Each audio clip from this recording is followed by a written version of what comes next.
नमस्कार। जय हिंद, जय भारत।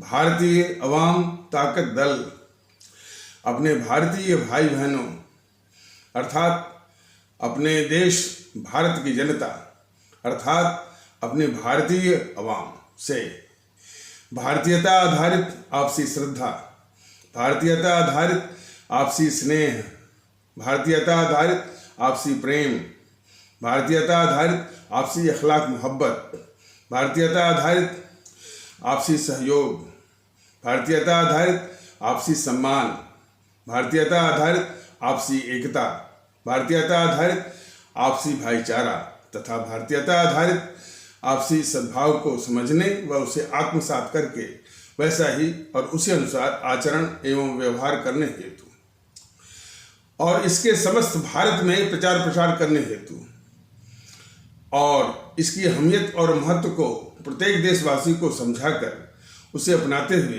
वैसा ही और उसी अनुसार आचरण एवं व्यवहार करने हेतु और प्रत्येक देशवासी को अपना ही भारतीय भाई बहन मानकर, समझकर, अपनाकर उनके साथ वैसा ही और उसी अनुसार आचरण एवं व्यवहार करने हेतु सतत, सदैव और हमेशा अदब के साथ, आदर के साथ अर्ज करता है, विनती करता है। देखिए, भारतीय अवाम ताकत दल के विषय का जो केंद्र होता है वो हमारा मुल्क और हमारे देशवासी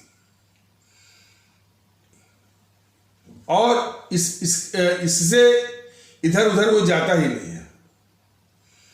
हमारे देशवासी कैसे जो परिस्थिति यानी जो ये अपने आप नहीं हुई है, ये हमारे जो स्वार्थी किस्म के तंजीमें हैं, अपने अपने स्वार्थों के कारण जो परिस्थितियां इन सबों ने इस देश के ऊपर और अपनी आवाम के ऊपर जो इन सब ने थोपा है, जो लादा है, उससे कैसे निजात मिले और हमारा मुल्क और हमारा प्यारा मुल्क भारतवर्ष जो कि विश्व में हर तरीके से, हर रूप में वो आर्थिक शक्ति के रूप में भी, सैन्य शक्ति के रूप में भी, राजनीतिक शक्ति के रूप में भी, आध्यात्मिक शक्ति के रूप में भी, चारित्रिक शक्ति के रूप में भी और सांस्कारिक शक्ति के रूप में भी, ये इतने रूपों में मैं फिर से बोल रहा हूँ कि हमारा भारतवर्ष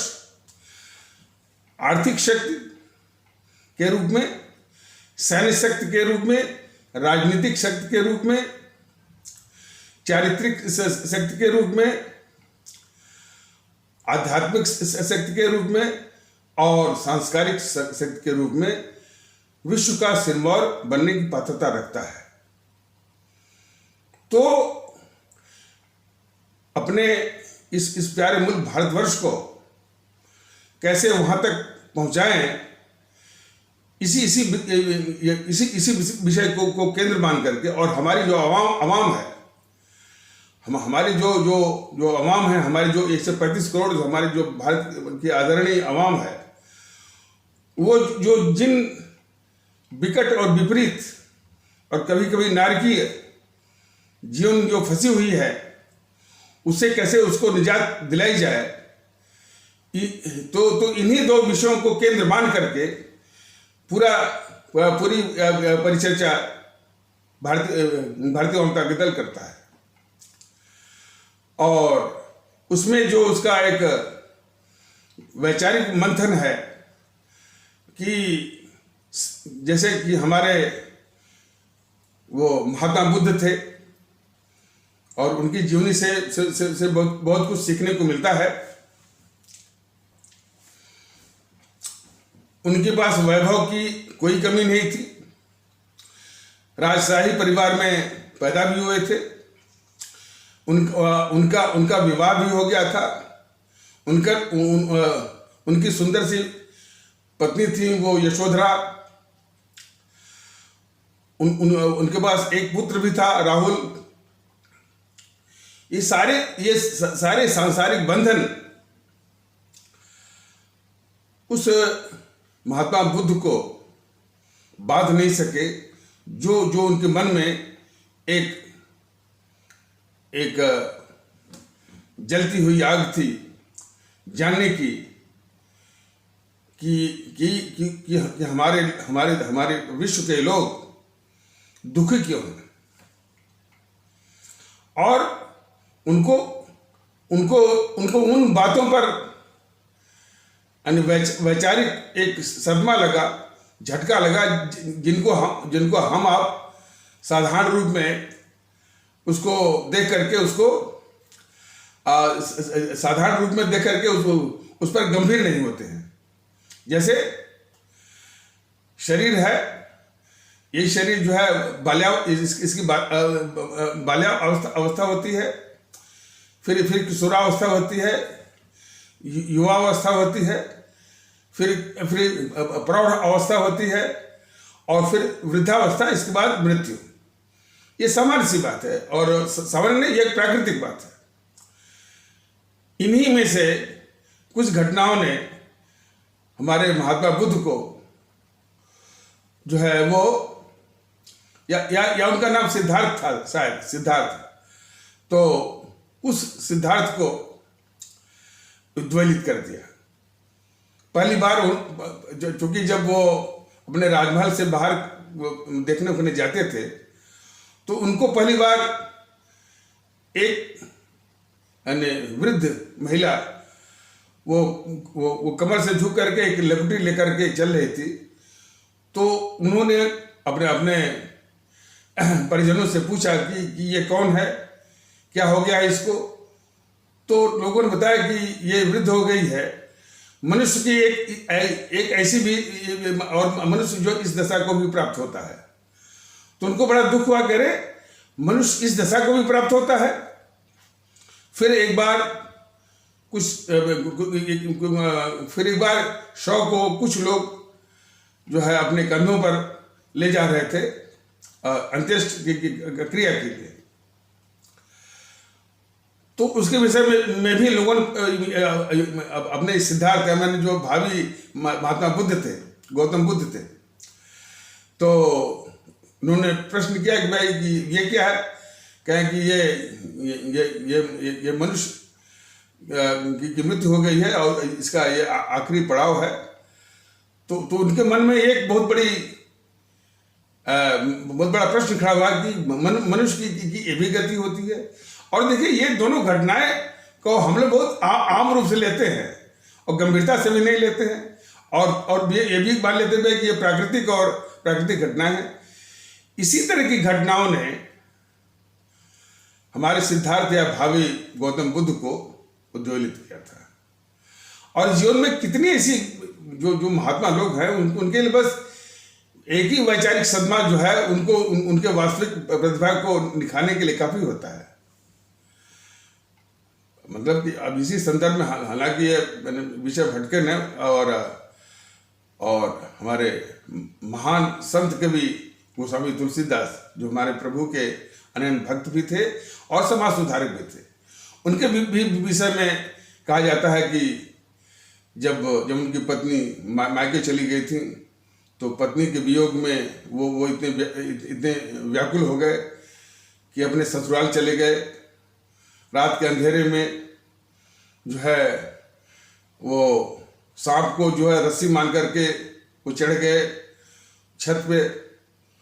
रात के अंधेरे में जब सांप को रस्सी समझ के चढ़ गए, उनकी पत्नी देख करके हैरान हो गई कि इतनी बड़ी आसक्ति। तो उन्होंने कहा प्रभु, इस हड्डी मांस के तन पर जो जितनी आपकी आसक्ति है, ऐसा ही प्रेम और ऐसी श्रद्धा यदि प्रभु राम के प्रति आपकी हो जाए तो बहुत कुछ कल्याण आपका हो सकता है।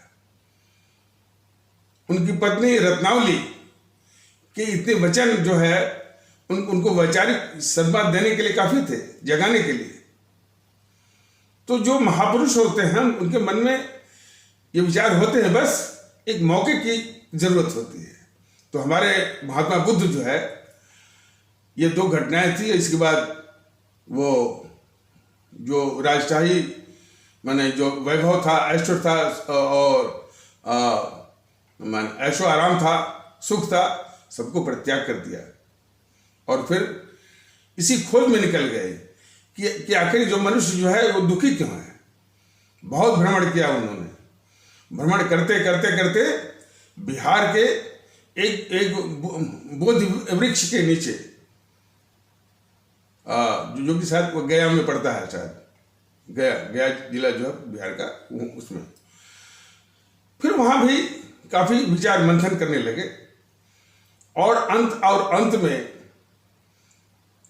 वो इस निष्कर्ष पर पहुंचे कि विश्व के जो मानव जाति है उसके दुखों का जो मूल कारण है वो है इच्छा, डिजायर। बात सही है। देखिए, डिजायर से, हालांकि इस बात को मैं और भारतीय ताकत दल इस में लेता है कि डिजायर से नए नए जो खोज होती है, इन्वेंशन होता है, डिस्कवरीज होती है, उसको तो जन्म देती है। ये अच्छी बात है और वो होना ही चाहिए। लेकिन जो मनुष्य की जो एक्विजिशन की इतना हम अख्तियार कर लें कि ये भी पाले वो भी पाले, जो हवस जिसे कहते हैं, उसका पक्का इलाज है ये वो इच्छा का समाप्त होना। और वो इसी में काफी मनुष्य इसी में पूरी जिंदगी निकाल देता है कि ये भी पाले वो भी पाले, नहीं पाया तो और दौड़ लगा ले। ये यानी भौतिक द्रव्य, भौतिक सुविधाएं, भौतिक ऐश्वर्य। तो इसके प्रति हमारे महात्मा बुद्ध ने सिखाया था कि इच्छा की समाप्ति। तो और ये सारे दुखों का कारण इच्छा है, और इच्छा को मार दीजिए तो इस तरह के जो दुख मिलते हैं वो समाप्त हो जाएंगे। परिश्रम करिए, खूब करिए, खोज भी करिए, डिस्कवरी भी करिए, अन्वेषण भी करिए, लेकिन जो कुछ भी मिलता है उसमें संतुष्ट भी होनी चाहिए। उनका उपदेश यही था। तो अब महात्माओं से तुलना करना बहुत बड़ा पाप होता है, बात सही है। लेकिन उन महात्माओं से जो एक मॉरल टीचिंग होती है, जो ये सीख होती है, एक जो नसीहत होती है, उसको मानवता को सीखना ही चाहिए। तो जिस प्रकार हमारे महात्मा बुद्ध ने कहा था कि दुखों का जो कारण है वो इच्छा है, उसी प्रकार हमने भी, चूंकि हम एक सरकारी नौकर थे या नौकरशाही के एक अंग थे, यूपीएससी की परीक्षा पास किए थे, लेकिन इतना मैं विश्वास दिला सकता हूं अपने भारतीय भाई बहनों को, नौकरशाही में रहते हुए, सरकारी नौकर रहते हुए, उस वातावरण को अपनी सोच से हमेशा अलग रखा। नौकरशाही की जो ब्यूरोक्रेसी की जो सोच है, जो वातावरण है, और जो सरकारी नौकरों की जो मानसिकता है, उसको मैंने हमेशा अपने विचारों से दूर रखा। और मैं ईश्वर का बहुत शुक्रगुजार हूं कि हमारा वो प्रयास कि नौकरशाही में रहते हुए, ब्यूरोक्रेसी में रहते हुए, सरकारी नौकर रहते हुए, सरकारी नौकर और ब्यूरोक्रेसी के वातावरण से अपने इन विचारों को दूर रखने का जो मेरा प्रयास था, वो आज फलीभूत हो रहा है। और मैं अपने जो आदरणीय भारतीय अवाम है, उसके बीच मैं देश के लिए क्या जरूरी है, अपने अवाम के लिए क्या जरूरी है, उन विषयों पर, उन बातों पर, उन तथ्यों पर हम चर्चा जो है करने के काबिल हुए हैं। तो तो इस प्रकार जो है, हाँ, तो बताया जा रहा था कि हमने भी बहुत चिंतन किया क्या कि हमारा देश कई कई रूपों में बहुत ही खूबसूरत है और हमारे देश के लोगों की कुछ विशेषताएं हैं जो कि विश्व में अन्य जगह नहीं पाई जाती हैं। बता रहा हूं, लोगों में एक तो परिश्रम करने की औसत वगैरह, मैंने कुछ निकम्मे होंगे, ऐसी बात नहीं कि निकम्मे नहीं होंगे, औसत परिश्रम बहुत करते हैं, इसलिए परिश्रम बहुत कम किया और उस पारिश्रमिक माने जो लेबर चार्ज है, जो उसका रेम्युनरेशन है, वो थोड़े में ही वो उनकी संतुष्टि भी होती है। इसलिए माने चीप लेबर के विषय में भारत जो है प्रसिद्ध है, चीन की तरह। तो लोग परिश्रमी होते हैं और ज्यादा पारिश्रमिक न भी मिले, उनके काम भर का मिल जाए, इसी में उनके संतुष्टि होती है। यह विश्व में जो है अद्वितीय है, यूनिक है। दूसरा, प्रतिभा है लेकिन साधन नहीं होता। जब भी उनको साधन मिल जाता है, वातावरण मिल जाता है, वो उनके अंदर की जो प्रतिभा है वो करिश्मा करके दिखाती है। और एक और है कि इनमें बचत की जो है बहुत अच्छी आदत है, बहुत अच्छे संस्कार हैं बचत करने की। यदि ये 1 रुपया कमाएंगे तो 54 जो है जरूर उनके पॉकेट में बचत रहेगी। बचत करने की आदत यह विश्व में कहीं नहीं है। विश्व अमेरिका में जाइए तो वो 1 रुपया कमाएंगे और 1.5 रुपया खर्च करेंगे, और वहाँ का लेबर जो है बहुत ही महंगा होता है। इसीलिए वहाँ की कंपनियां यहाँ आकर के अपना वो कॉल सेंटर वगैरह खोलती है, चूंकि लेबर यहाँ वो सस्ता है। तो और बचत करने की क्षमता और टैलेंट तो खैर है, टैलेंट हमारे यहाँ मर जाता है इसलिए कि उसको वो अवसर नहीं मिलता, यानी साधन की जो है वो कमी और साधन का अभाव और भी चीज़ों और वातावरण का अभाव। हमारे देश में कई प्रतिभाएं जो है अपना दम तोड़ देती हैं। तो ये सब खूबियां हैं, परिश्रम करने की प्रतिभा है और बचत करने की, ये विश्व में कहीं नहीं है। और हमारा जहां तक देश का सवाल है, तीनों ऋतुएं मेहरबान हैं और खनिज संपदा भी है, वन संपदा भी है। हमारे देश में एक से एक पवित्र नदियां हैं, गंगा नदी है, यमुना है, कावेरी है, गोदावरी है, सारी नदियां हैं। इसीलिए जो स्वाभाविक रूप से हमारा भी और लोगों का इस मुल्क से जो मोहब्बत है उसके ये कारण है। ये तो रहा एक पक्ष, लेकिन इस देश में स्वार्थी तत्वों का बोलबाला है। इसी चीज पर जो है गंभीर होने की जरूरत है, और उन स्वार्थी तत्वों को आज तक हम पहचान नहीं पाए हैं। बड़ी विचित्र स्थिति है, इतनी खूबियों वाला देश आज स्वार्थी और देश विरोधी ताकतों के गिरफ्त में चल रहा है। भारत विरोधी ताकतों के गिरफ्त में चल रहा है। और ये जो देश विरोधी ताकतें हैं, उनका सबसे बड़ा हथियार जो है भारतीय समाज में विखंडन पैदा करना। जातिवाद एक अभिशाप रहा है, और हमारे देश में कई आस्था के मानने वाले लोग हमारे भारतीय भाई बहन रहते हैं। तो सांप्रदायिकता भी इन स्वार्थी तत्वों का एक हथियार बन गया है। और क्योंकि हमारे देश का भौगोलिक विस्तार बहुत बड़ा है, और इस विस्तृत भारत के भूगोल में या उसके भौगोलिक विस्तार में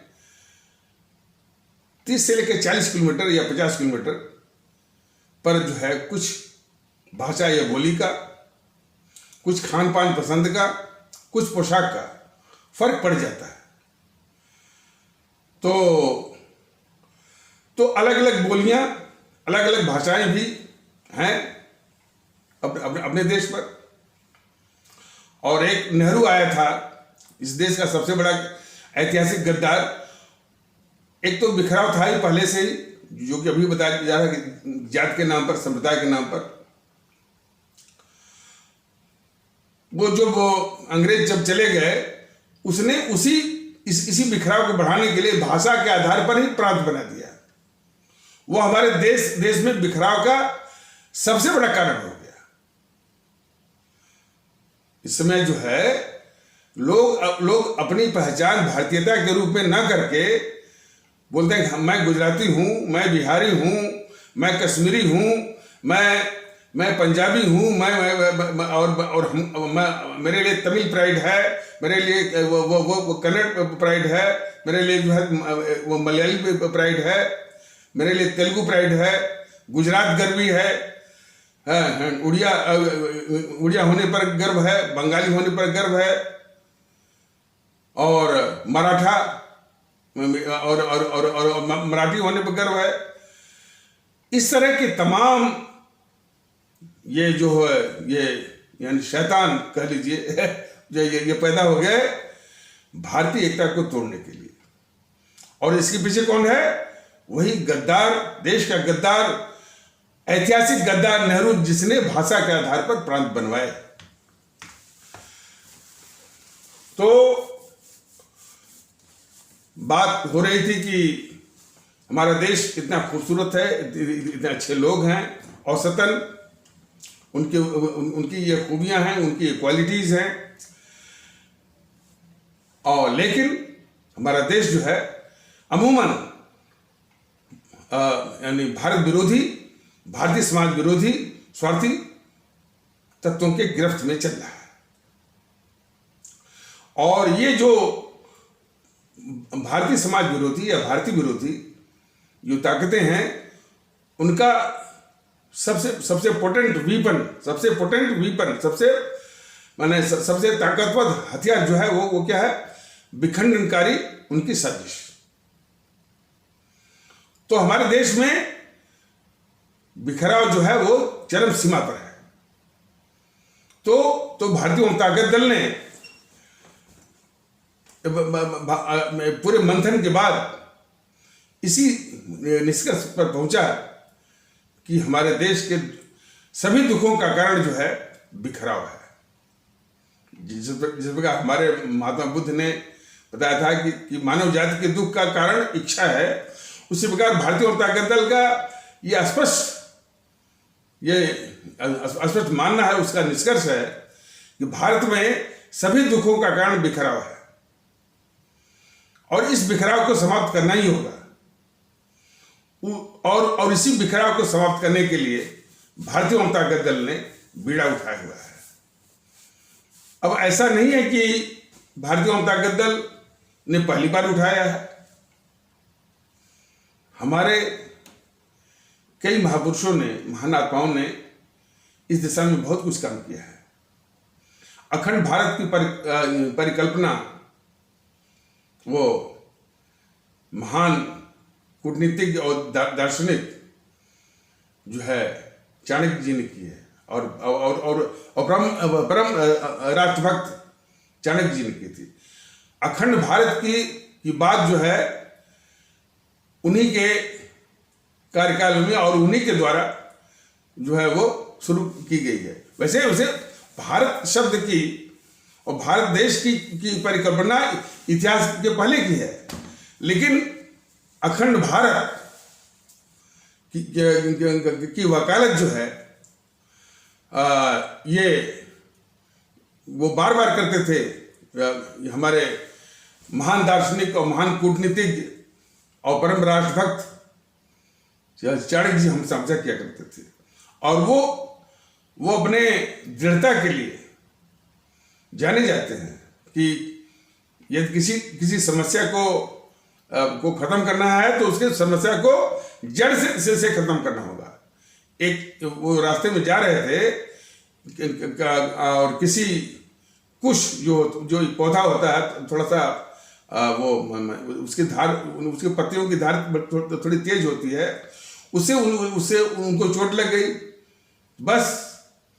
तो ऐसा नहीं कि पत्ती तोड़ के फेंक दिया। अब उस कुश जो कुश है वो औरों को भी चोटिल करेगा, औरों को भी घायल करेगा, तो इसको जड़ से समाप्त करना चाहिए। तो इसलिए उन्होंने उस कुश को जड़ से समाप्त करने के लिए उसके जड़ में मट्ठा वो डाल करके उसको जड़ से समाप्त कर। हालांकि उनकी इस विलक्षण प्रतिभा को देख करके वो चंद्रगुप्त मौर्य हैरान भी हो गए और उनसे बहुत प्रभावित भी हुए, और इसीलिए उन्होंने अपना महामंत्री बनाया। तो खैर ये विषय उधर भटक नहीं गया। और उनका और मुद्रा राक्षस, ये चूंकि चाणक्य जी जो थे वो चंद्रगुप्त मौर्य की ओर से थे, और उनका जो प्रतिद्वंदी थे वो महाराजा नंद थे। तो महाराजा नंद की ओर से जो कूटनीति मैंने चला रहे थे वो थे मुद्रा राक्षस। तो दो चाणक्य जी का और मुद्रा राक्षस का कूटनीतिक युद्ध जो है काफी दिनों तक चला है। तो खैर तो बात हो रही थी कि भारत की, तो अखंड भारत की या भारत की महिमा का बार बार उसकी बात उठाना, उसकी वकालत करना, हमारे चाणक्य जी वो किया करते थे। और फिर इसके बाद राजा राम मोहन राय वो बहुत बड़े सुधारक थे, उनको कभी कभी ट्रू इंडियन भी बोलते हैं। और इसके बाद हमारे जो ये परम राष्ट्रभक्त और महान क्रांतिकारी और देशभक्त और अमर शहीद हमारे जो ये हमारे आदरणीय राष्ट्रभक्त शिरोमणि नेताजी सुभाष चंद्र बोस, शहीद आजम भगत सिंह और अमर शहीद चंद्रशेखर आजाद, अमर शहीद अशफाक उल्लाह, अमर शहीद खुदीराम बोस। देखिए, अमर शहीद खुदीराम बोस का उल्लेख विशेष रूप से है, वो मुजफ्फरपुर बिहार के थे, और उनका उल्लेख विशेष रूप से इसलिए है कि सबसे कम उम्र में उन्होंने अपनी शहादत दी है। कभी कल्पना आप कर सकते हैं 12 वर्ष की उम्र में? तो वो हमारे इतने पूज्य वो अमर शहीद हैं हमारे खुदीराम बोस, मुजफ्फरपुर बिहार के। सुब्रमण्यम भारती तमिलनाडु से, श्रीमती रानी लक्ष्मीबाई, अमर शहीद श्रीमती रानी लक्ष्मीबाई झांसी से, अमर शहीद श्रीमती रानी चंद्रिमा कर्नाटक से, अमर शहीद श्रीमती रानी गडिलियो जो कि ट्राइबल एरिया है, आदिवासियों का क्षेत्र है, नागालैंड से। यहां से लोगों ने अपने प्राणों की आहुति दी है। भारत माता की बल वेदी पर प्राण सहित सर्वस्व सहर्ष न्यौछावर किया है। इन लोगों ने अपनी कुर्बानी और शहादत से इस मुल्क को तो आजाद कराया ही, हमको अब हमारे आपके लिए तो आजादी लाई ही, भारतीयता का संदेश दिया कि हम सभी भारतीय हैं, बाकी और किसी वजूद का कोई मतलब नहीं है। ये अकाट्य संदेश हमारे इन अमर शहीदों ने दिया हुआ है। आज तो इस देश के दो शत्रु हैं। एक तो स्वार्थी तत्वों ने पूरे सिस्टम पर वो काबिज किया हुआ है,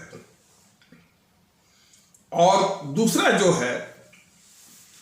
जो शत्रु है हमारे देश और हमारे भारतीय अवाम का, वो है हमारे भारतीयों में व्यक्तिगत स्वार्थ और अच्छी बातों का पाखंड। व्यक्तिगत स्वार्थ यानी किसी समाज को खोखला करने के लिए बहुत ही खतरनाक हथियार होता है। कभी कभी लोग कहते हैं ना, जिसे वो राष्ट्रीय सुरक्षा सलाहकार NSA अजीत डोभाल कहते हैं कि भारत ने जितनी भी लड़ाइयां लड़ी हैं तो उसमें भारत को कोई वो भारत जो है उसमें किसी ने भारत को जीता नहीं है, हम अपनों से हारे हैं। ये बहुत बड़ा तथ्य है। तो अपनों से जो अपने बन करके यहां जो इस देश को हरा रहे हैं अभी भी हैं, उन्हीं की पहचान कराने के लिए भारतीय जनता दल ने यह बीड़ा उठाया हुआ है। वो कौन है जो कि इस देश को हरा रहे हैं, और वो कौन है, वो हराते भी हैं और सिस्टम पर वो काबिज भी हैं। और उसमें जो ये ईंधन का काम करता है वो यानी हम भारतीयों में व्यक्तिगत स्वार्थ, और व्यक्तिगत स्वार्थ कुछ रहा भी होगा, लेकिन इन समूहों ने जानबूझ करके वो परिस्थितियां पैदा की कि हम जो है व्यक्तिगत स्वार्थ के शिकार हो जाएं, वो आदतें पाल लें और हर अच्छी चीज का को पाखंड का शिकार बना दें। तो भारतीय जनता दल ने बताया हुआ कि यदि देश को कायम रहना है तो वहां के नागरिकों में देशभक्ति आना जरूरी है, और देशभक्ति के लिए जरूरी है कि व्यक्तिगत स्वार्थ को शून्य करना होगा। अब जैसे हमारे परम आदरणीय राष्ट्रभक्त शिरोमणि नेताजी सुभाष चंद्र बोस ने एक आह्वान दिया था कि तुम मुझे खून दो, मैं तुमको आजादी दूंगा। सुभाष चंद्र बोस बहुत यानी दूरदृष्टा थे, दूर के देखने वाले थे। वो जानते थे कि अभी ये बात जो है कितने लोगों में पहुंचेगी, कितने लोग प्रभावित होंगे, कितने लोग यानी खून देने के लिए आगे आएंगे, ये अच्छी तरह से जानते थे। ऐसा नहीं कि लोग नहीं आएंगे, लेकिन अब चूंकि स्वार्थी तत्व वो लगे हुए थे तो इन अंग्रेजों को भगाना था। तो इस बात का आकलन करते हुए फिर वो विदेशों से जो विदेशी जो इन अंग्रेजों की दुश्मन ताकतें थी उनके साथ लेने के लिए बाहर गए। जर्मनी से हाथ मिलाया, जापान से हाथ मिलाया। ये ताकतें जो है वो अंग्रेजों की उनकी दुश्मन थी। दुश्मन का दुश्मन दोस्त होता ही, बिल्कुल होता है। इस पर भी स्वार्थी तत्व जो है इतने बड़े राष्ट्रभक्त सुभाष चंद्र बोस पर आरोप लगाते हैं। और देखिए सवाल इस बात का है कि आरोप लगाने वाले हैं कौन? ये कम्युनिस्ट। अब हम क्या बताएंगे? कम्युनिस्टों को बिला वजह ये समाज जो है वो तरजीह देता है। कम्युनिस्टों का जो पैर जमा हुआ है उसको उखाड़ने का कोई भी इस तरह से कोई अपनी मंशा नहीं दिखाता है।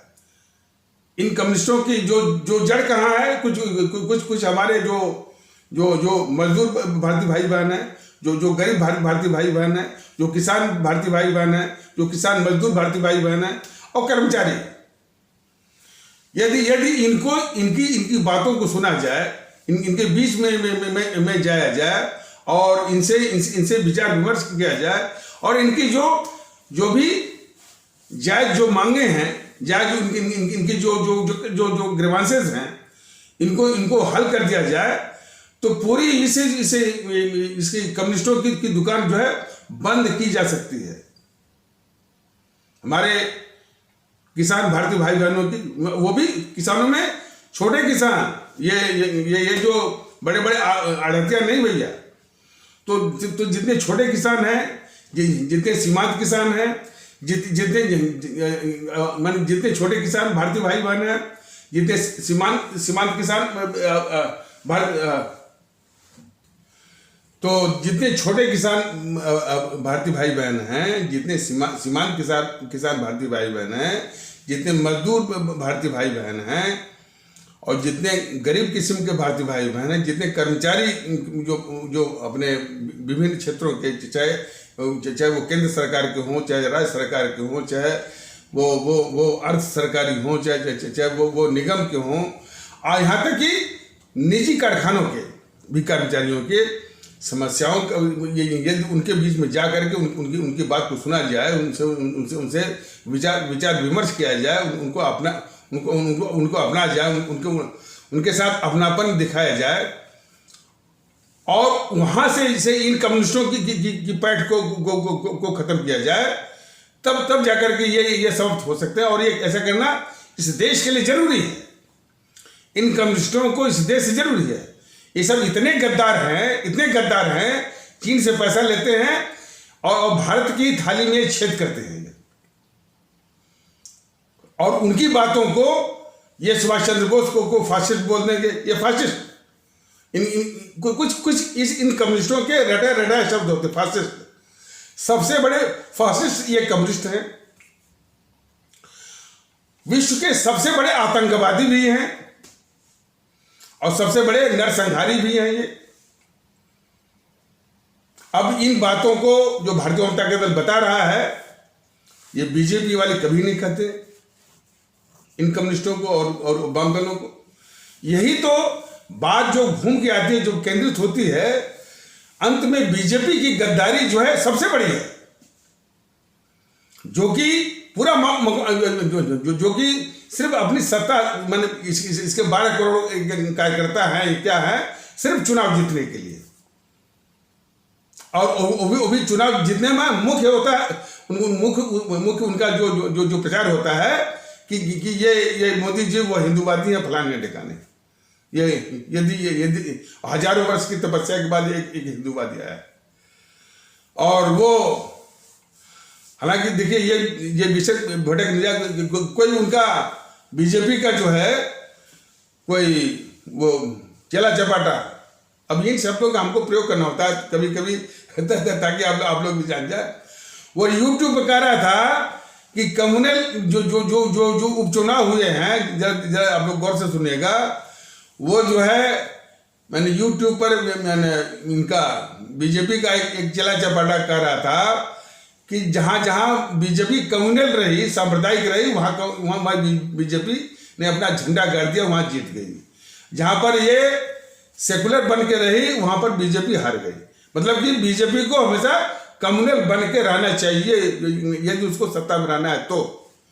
ये वो चमचा जो है बीजेपी का, वो बता रहा था। देखिए, तो अब सामने आ रहा है कि जितने भी ये देश विरोधी ताकतें हैं राजनीतिक दलों के बेस में, वो तो जो है सो हैं, उनको पूरा मौका देना, उनको खाद पानी देना, उनको पूरी ऑक्सीजन देना, ये काम रह गया है इस बीजेपी का। तो बीजेपी इसमें देश की सबसे बड़ी दुश्मन, सबसे बड़ी गद्दार हो गई है, ये समझने की आवश्यकता है। तो ये कम्युनिस्ट वाले जो है वो हमारे परम आदरणीय राष्ट्रभक्त शिरोमणि नेताजी सुभाष चंद्र बोस को बोलते हैं कि ये फासिस्ट ताकतों से, माने जो जर्मनी का हिटलर था। देखिए, हिटलर की कहानी आप पढ़िए, उसकी किताब है एक मेन कैंप, हालांकि वो जर्मन में है, उसका ट्रांसलेशन है अंग्रेजी में मैंने भी पढ़ा है। उस किताब पढ़ी, उसमें कोई दोष नहीं। वह अपने देश को जो जर्मनी बिखरा हुआ था उसको एक करना चाहता था। जर्मनी को एक करने में जो है, जो भी अपने देश को एक करता है वह अंग्रेजों का सबसे बड़ा दुश्मन होता है। जो अपने देश को बिखरा के रखे और अंग्रेजों की पूरी चाल और साजिश के लिए पूरा मैदान तैयार करते, वो अंग्रेजों का चाहता होता है। जैसे कि ये फर्क आप देख लीजिए, हमारे सुभाष चंद्र बोस देश को एक करना चाहते थे, तो वो सबसे बड़े दुश्मन थे वो अंग्रेज के। ये हमारे देश को तोड़ करके बिखरा करके तार करके भारत को रखना चाहता था ये गद्दार जवाहरलाल नेहरू। तो वो ये गद्दार जवाहरलाल नेहरू वो अंग्रेजों का आंख का तारा था।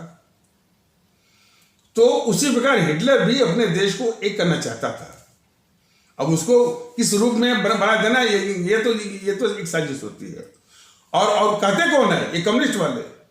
विश्व के सबसे बड़े नरसंहारी, 2 करोड़ की हत्या आपके रूस में, 10 करोड़ की हत्या चीन में, 20 लाख की हत्या तिब्बत में, 10 लाख की हत्या कंबोडिया में, 50,000 की हत्या जो है वो पश्चिम बंगाल में। यह हत्यारे सबसे बड़े नरसंहारी और सबसे बड़े आतंकवादी ये वामदल वाले। लेकिन बीजेपी कभी भी इस रूप में नहीं कहती है। तो जब तक इस रूप में अपने देशवासियों को बताया नहीं जाएगा तब तक वो इस तरह की जागृति कैसे आएगी और कैसे इनका विनाश होगा भारत की धरती पर। आज कोई कह रहा था कि कांग्रेस वो फिर से जिंदा हो रही है। कांग्रेस थोड़ा मंडी में जीत गई, कहाँ जीत गई, उससे जिंदा हो नहीं सकती। जो सबसे अधिक मेंबर ऑफ पार्लियामेंट भेजते हैं, लोकसभा को भेजते हैं, उत्तर प्रदेश बिहार में तो ये मर चुकी है। तो जब मर चुकी है तो वो सत्ता वो पा नहीं सकती। हाँ, साजिश जरूर वो कर सकती है, लेकिन देश को दुख देश को दुखड़ा इस भारतीय जनता पार्टी से भी है, जो कि इतनी बड़ी गद्दार जेएनपीसी और वो नेहरू, मोहनदास करमचंद गांधी, गद्दार इंदिरा गांधी। बताइए, इंदिरा गांधी के आज भी कसीदे जो है वो पढ़े जाते हैं।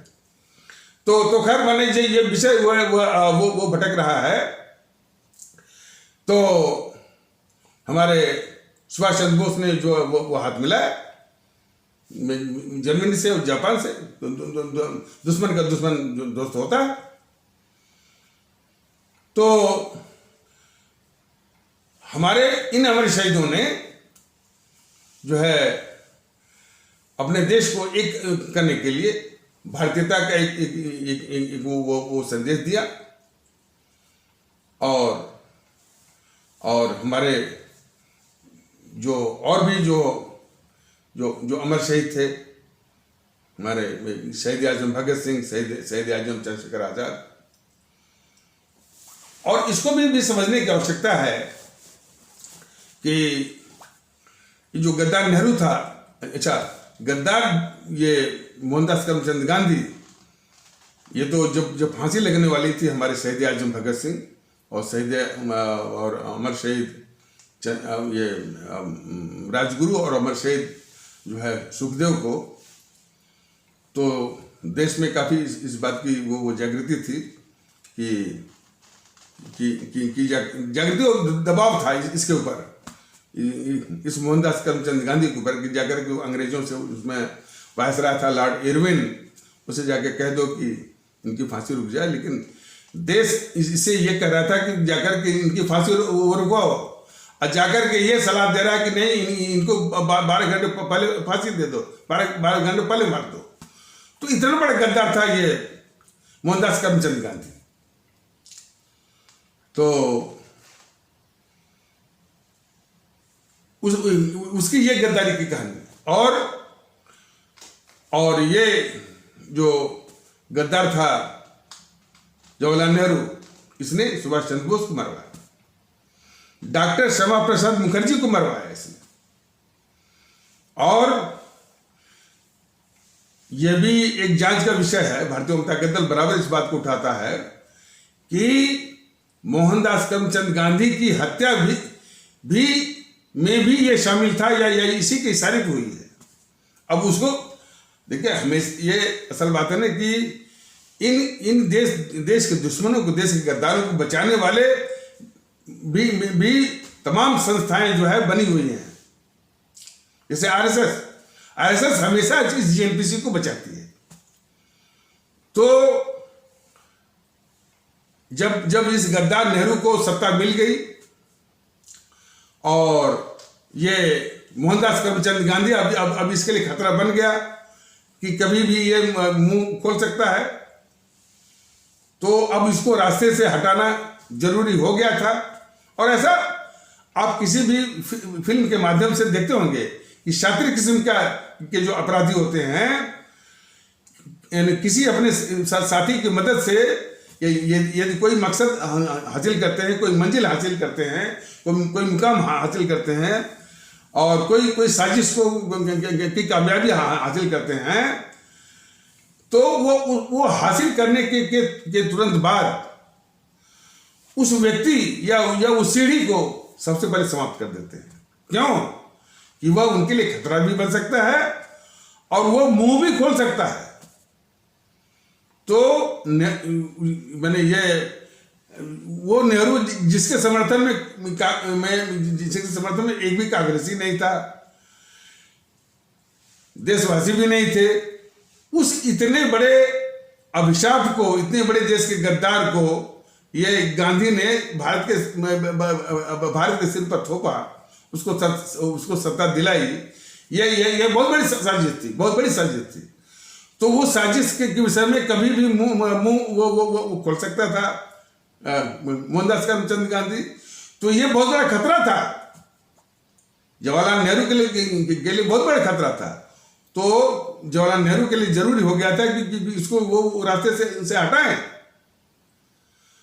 तो और जबकि ये रिपोर्ट तो सार्वजनिक है कि गांधी की हत्या के पहले उस गांधी के ऊपर 2-3 बार आक्रमण हो चुके थे। बताइए इस पर कौन विश्वास करेगा कि नेहरू जो है हमेशा 24 घंटा उसके चमचागिरी में, मोहनदास करमचंद गांधी की चमचागिरी में बापू बापू बापू बापू करता था। और उसी के और देश का ये प्रधानमंत्री है और जो है उस पर आक्रमण हो रहे हैं, तब भी उसकी सुरक्षा का इंतजाम नहीं कर रहा है। ये स्वाभाविक सा सवाल है। तो नहीं कर रहा है। और इस गांधी को गोलियां 4 लगी थी और इसे नाथूराम गोडसे ने तो बस 3 ही गोली मारने वाली थी। चौथी किसकी थी ये भी एक जांच का विषय है। तो खैर, तो भारतीय जनता दल को पूरा पक्का विश्वास है कि उनको मारने में, इसकी हत्या में, मोहनदास करमचंद गांधी की हत्या में नेहरू बिल्कुल उसी की साजिश थी। लेकिन नेहरू को बचाने के लिए फिर आरएसएस आ गया। आरएसएस ने फिर वो भेज दिया गोडसे को, और गोडसे को उसको सिखा पढ़ा के भेजा कि भाई तुमको कुछ नहीं करना है, तुमको जो है सिर्फ एक ही रट लगानी है कि हमने गांधी को मारा, हमने गांधी को मारा, हमने गांधी को मारा। और इस रट को विश्वास दिलाने के लिए उसने एक किताब भी लिख दिया कि हमने गांधी को क्यों मारा। तो ये मोहनदास करमचंद गांधी की हत्या, और आज वो गोडसे जो है वो कितने और भी काम का हो गया। गोडसे की ही चर्चा करवाती बीजेपी, गोडसे को बताती कि ये देशभक्त, और देशभक्त कहते ही ये जेएनपीसी अपने सारे पाप को धुल करके बोलती है कि देखिए ये गांधी के हत्यारे की पार्टी है और हम गांधी जी की पार्टी है। ये बहुत बड़ी साजिश खेल रही है बीजेपी, सिर्फ गोडसे बार बार उनको देशभक्त बोल करके। भारतीय जनता दल के ये बताना चाहता है भारतीय जनता पार्टी को और अपने आदरणीय भारतीय भाई बहनों के माध्यम से कि गोडसे देशभक्त थे या नहीं थे उसका विषय मत उठाओ। चूंकि उसी के विषय को उठा करके ये बहुत बड़े हथियार के रूप में इस्तेमाल करती है जेएनपीसी अपने सारे गद्दारी के पापों को धुलने के लिए। ऐसा क्यों करते हो बीजेपी वालों? ये देश के साथ गद्दारी क्यों करते हो? यानी उसके पाप को छिपाने के लिए। तो बीजेपी वाले इसमें देश के साथ बहुत बड़ी गद्दारी कर रहे हैं और बहुत बड़े गद्दार। सावरकर के प्रति सम्मान है भारतीय जनता दल का, उनके विषय में भी पढ़ा गया है। लेकिन भारतीय जनता दल मैंने देश के दुश्मन बीजेपी वालों से कहना चाहता है कि सावरकर से बेहतर है कि भाई सुभाष चंद्र बोस की बात उठाओ ना, सुभाष चंद्र बोस की जीवनी के विषय में बात करो, चंद्रशेखर आजाद की जीवनी के विषय में बात करो, जो है अशफाक उल्लाह की जीवनी के विषय में बात करो, तब इनकी असलियत सामने आएगी। लेकिन लेकिन जो बीजेपी वाले देश के सबसे बड़े दुश्मन हैं, जो कि हमेशा सावरकर की बात उठाएंगे और गोडसे की बात उठाएंगे, इसलिए कि उसी के सहारे ये जेएनपीसी जो गद्दार है अपने अपने पापों को वो ढकती है। और कई ऐसे तमाम, यानी जो आज़ादी का इतिहास आप पढ़िए, इस मोहनदास करमचंद गांधी जो कि उसको महात्मा बनाए, महात्मा क्यों बनाए, तो अब इन विषयों पर चूंकि व्यक्तिगत, देखिए भारतीय जनता दल जितने भी ये सब है, इनके जो व्यक्तिगत मामला है इनकी बात नहीं करता। हालांकि पूरा यूट्यूब जो है मोहनदास करमचंद गांधी के व्यक्तिगत मामलों पर, कि वो ब्रह्मचर्य का प्रयोग कर रहा था, वो सब चरित्र हिंद तो खैर था ही, वो बहुत ऊंचे दर्जे का वो चरित्र हिंद था, बस इतने। वो क्या करता था, ब्रह्मचर्य का प्रयोग करता था या नहीं करता था, ये विषय नहीं है, लेकिन वो देश के लिए वो खतरनाक था। वो देश का सबसे बड़ा गद्दार था ये मोहनदास करमचंद गांधी। इसके विषय में जो है ये भारतीय जनता दल वो बताता है। तो तमाम ऐसे दृष्टांत हैं, उदाहरण हैं, मिसालें हैं जो इसके विषय में बयां करती हैं कि मैंने कितना घोर गद्दार था ये मोहनदास करमचंद गांधी हमारे प्यारे मुल्क भारतवर्ष के खिलाफ। ये इस पर सभी भारतीय भाई बहनों को गंभीर होने की आवश्यकता है। लेकिन दुख इसी बात का है कि व्यक्तिगत स्वार्थ हमारे भारतीय भाई बहनों में की आदत जो है अभी गई नहीं है। और जैसे उसका एक उदाहरण आपको बता रहे हैं। पाकिस्तान जो है, पाकिस्तान के पास वो पैसे की कमी है, तो वो वहां से ड्रग नशीली दवाएं वो पंजाब में भेज रहा था। पंजाब में इस तरह की शिकायतें आई थी कि पंजाब के हमारे बच्चे, हमारे नवयुवक जो है नशीली दवाओं के शिकार हो रहे थे। तो एक तो उसका मंसूबा पूरा हो रहा था कि हमारे नवयुवक जो है पंजाब के, और पंजाब इतना पोटेंशियल वाला, इतनी संभावनाओं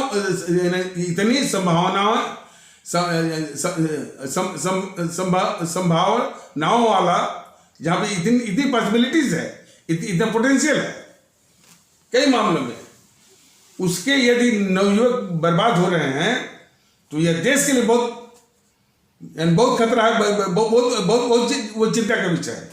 लेकिन वो उसी पंजाब में नशीली दवाओं को पाकिस्तान को भेज रहा था। अब नशीली दवाओं से जो पैसा मिलता था, फिर उसे आतंकवादियों की फंडिंग करता था। तो इसको बड़ा अच्छा बिजनेस दिखा कि भारत को तबाह करने के लिए द्वारा एक तो नशीली दवाओं से हमारे नवयुवक जो हमारे आगे आने वाली पीढ़ी है उसको तबाह करना, और उस नशीली दवाओं के पैसे से फिर आतंकवादियों को भेजना। इसको ये बीजेपी वाले भी जानते हैं, मोदी भी जानते हैं, मोदी का तंत्र भी जानता है, लेकिन नहीं। अब देखिए, तो वो जो है खास करके, और मैंने ये पंजाब तो खैर मुख हो गया, कुछ क्षेत्रों में राजस्थान वो राजस्थान के भी रास्ते का प्रयोग करना चाहते हैं, समुद्री रास्ते का भी वो प्रयोग करते हैं, और समुद्री रास्तों में कई जो है वो कंसाइनमेंट या कंट्राबैंड बोलते हैं वो अंग्रेजी में, कई कंसाइनमेंट, खेप जिसे बोलते हैं हिंदी में खेप, वो भेजते रहते हैं। और खेप के लिए एक उनको प्रोटेक्शन चाहिए, उनको एक आवरण चाहिए, सुरक्षा चाहिए।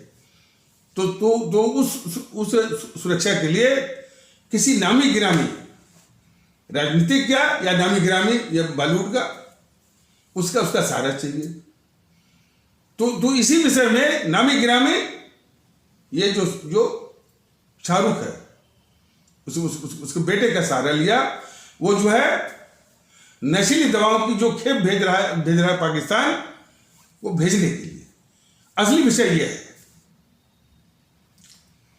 तो शाहरुख वैसे भी इस देश का बहुत बड़ा दुश्मन हो गया है, दुश्मन है वो।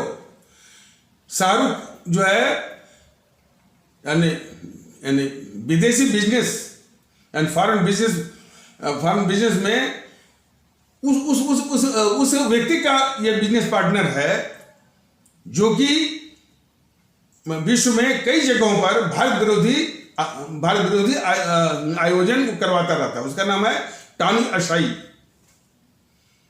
तो ये शाहरुख जो है इस देश का बहुत ही खतरनाक दुश्मन हो गया है। और फिर भी अब देखिए, ये जो भारतीय जनता दल बता रहा है तो कोई नई बात तो नहीं है। इस देश का दुश्मन है वो शाहरुख, तभी उसके फैन है। इस सच्चाई को सभी भारतीय भाई बहनों को अच्छी तरह से समझना चाहिए। यह काफी जानकारी होगी कि शाहरुख इस देश का दुश्मन है, देश का गद्दार है। तब भी शाहरुख के फैन है कि नहीं है? वो कौन फैन है? कभी इस पर चर्चा हुई, कभी टीवी पर चर्चा हुई, कभी अखबार में इसकी चर्चा हुई। और कौन फैन बने हैं? यानी वो सारे उनके अंधभक्तों को, सारे उसके फैनों को जुटाया जाए, उनके दिमाग से शाहरुख का भूत वो निकाला जाए। अभी भी शाहरुख से कई विज्ञापन कंपनियां उसे वो विज्ञापन करवा रही हैं। उन विज्ञापन कंपनियों से पूछा जाए कि जो देश का गद्दार हो गया है उससे अभी भी विज्ञापन क्यों वो करवाते हो? विज्ञापन के बाद लोग देखते क्यों हैं? सारी बातें हैं। इसी से देश के गद्दारों को हौसला बढ़ता है। इसके पहले मैंने बताया था कि हमारा देश कई रूपों में खूबसूरत है, लेकिन देश के गद्दार, देश के दुश्मन, स्वार्थी तत्वों का किस तरह से जकड़ पकड़ है, इसी विषय में भारतीय जनता दल वो कर रहा है। तो पाकिस्तान जो है वो नशीली दवाओं को भेजने के लिए जो है इस शाहरुख के बेटे का इस्तेमाल किया। तो यह माने देश का गद्दार हुआ। वो आर्यन खान जो है, तो देश को समझना चाहिए कि वो आर्यन खान और शाहरुख खान इस देश के गद्दार है, और इसी रूप में जो है वो प्रचार करना चाहिए। लेकिन बीजेपी के जितने भी सिपा सालार हैं वो क्या कर रहे हैं कि गौरी खान ने मन्नत मांगी, और जो है वो मन्नत मांगी तो कोई कानपुर वाला उससे टिप्पणी कर रहा है। बस इसी और वो आर्यन खान जो है वो जेल में रहा, तो वो कैदियों वाला कपड़ा पहना, तो इससे उनके दिल को बड़ी ठंडक मिल गई। जब वो जेल में रहा, कैदियों वाला कपड़ा पहना, वो जेल में सोया। इस तरह की बातें फैला करके जो है कि आर्यन खान इस देश का गद्दार है, दुश्मन है, इतनी गंभीर बात को ढकने के लिए बीजेपी के जितने भी यूट्यूबर हैं ये बात वो फैला रहे हैं। यही बात तमाम उसका कोई ऑस्ट्रेलिया से है, कोई पता नहीं कौन फोगाट करके यही बोल रहा है। हमने कल जो है उसका एक चमचा है बीजेपी का यूट्यूब पर, वो संजय दीक्षित जो है वो जयपुर डायलॉग करके करता है। वो कह रहा है कि जहां बीजेपी कम्युनल रही वहां उसने झंडे गाड़ दिए, और जहां सेकुलर हुई वो वहां से हार गई। मतलब कि बीजेपी को ये शासन करना है तो कम्युनल बन करके ही वो शासन करना है। ऐसे इतने खतरनाक खेल रही है बीजेपी। इसलिए मैं बता रहा हूं बीजेपी का असली चरित्र जो है अब सामने आ रहा है। लेकिन बीजेपी और आरएसएस से घृणा करने वाले हमारे इस्लाम आस्था वाले भारतीय भाई बहनों के समाज जो है बीजेपी से इसलिए घृणा नहीं करते हैं कि वो देश की दुश्मन है। बस जो आरएसएस ने गुट्टी वो पिलाई हुई है, और ये आरएसएस ने कि भाई ये हिंदू राष्ट्र है, इस्लाम खतरे में, बस यही। या झूठ मूठ का कि ये मोदी फेंकू है, झूठ बोलता है। बस ये आधारहीन बातें। तो हमारे इस्लाम आस्था वाले भारतीय भाई बहनों के समाज में, जिसको कि आप लोग मुसलमान कहते हैं, मुसलमान कहना भारतीय जनता का दल उचित नहीं मानता है, न्यायोचित नहीं मानता है, इसलिए कि सब में ये भारतीयता का संचार करना है, वो माहौल लाना है। तो इन्हीं संबोधन के द्वारा जो है वो उनको संबोधित करना जरूरी है। ये भारतीय जनता का दल मानता है, इसलिए उनको मुसलमान न कर करके बस कहता है कि हमारे इस्लाम आस्था वाले भारतीय भाई बहन, चूंकि उनसे जो नाता जोड़ना है, उनसे जो रिश्ता जोड़ना है, उनको जो अपनाना है भारतीयता के आधार पर, इसलिए हमारे वो भारतीय भाई बहन है, आस्था उनकी इस्लाम की है। तो इस्लाम आस्था वाले भारतीय भाई बहनों के में जो मानसिकता भरी गई है, जो वो आरएसएस और बीजेपी से का विरोध करते हैं सिर्फ इस आधार पर कि ये हिंदूवादी है, बताइए। लेकिन देश के लिए कितना वो खतरनाक बीजेपी है, क्या खेल कर रही है कि ये जेएनपीसी को पाल रही है, कम्युनिस्टों को पाल रही है, सारे देश के दुश्मनों को पाल रही है वोट के लिए। इस पर चर्चा, इस पर मानसिकता ही नहीं है। तो इस तरह की सारी जो मानसिकताएं हैं वह देश के लिए खतरनाक है। और इन सारे जब तक इस तरह की मानसिकताओं का अंत नहीं होगा, देश का कल्याण हो नहीं सकता। व्यक्ति के स्वार्थ को भी त्यागना है और देश को और अपनी आवाम को केंद्र में रख करके जो है अपना दृष्टिकोण को साफ करना होगा। और सारे जो है जो व्यक्ति के स्वार्थ केंद्रित जो है वो माने दृष्टिकोण है, नजरिए हैं, मानसिकता है, उसको समाप्त करना होगा। लेकिन इन सब में सबसे पहले आवश्यक है कि ईवीएम मशीन पर एक होकर के इनको जो है नष्ट में नबूद करिए। भारतीय जनता का दल ये जो उत्तर प्रदेश का जो आगामी जो विधानसभा आ रहा है, उसके प्रत्येक सीटों पर अपने उम्मीदवार खड़े करेगा और जीतने के लिए, यहाँ तक कि सरकार बनाने के लिए भी वो जो है वो माने उस मैदान में उतरेगा। तो इस तरह का जो दुष्प्रचार है बीजेपी के द्वारा जो भी अपने छोट भाइयों को भेज देते हैं कि इनका कोई वजूद नहीं, पूरा वजूद है। भारतीय जनता दल का वजूद वो जनता के दिलों में है, ठीक है। तो वजूद जो है वो दिलों में है। और जहाँ तक कि फिजिकली आने की बात है, हमारा है तो थोड़ी सी मेरे पैर में थोड़ी तकलीफ हो गई है, थोड़ा सा वो एक आध महीने का चक्कर है। आएंगे हम लोग लोगों के बीच में आएंगे, आना तो है। तो इस मुगालते में बीजेपी वाले न रहे, क्योंकि जो भारतीयता का माहौल जो है वो ला के रहेगा। और भारतीयता और इतना पूरा विश्वास भारतीयता के माहौल के लाते ही ये समाज को तोड़ने वाले बीजेपी के लोग, समाज को तोड़ने वाले समाजवादी के लोग, समाज को तोड़ने वाले जेएनपीसी वाले, सबका सफाया होगा और करना है। और ईवीएम मशीन पर तो इन्हीं आवश्यक शब्दों के साथ इस आवश्यक पर चर्चा को यहीं पर विराम दिया जाता है। तब तक के लिए नमस्कार, जय हिंद, जय भारत।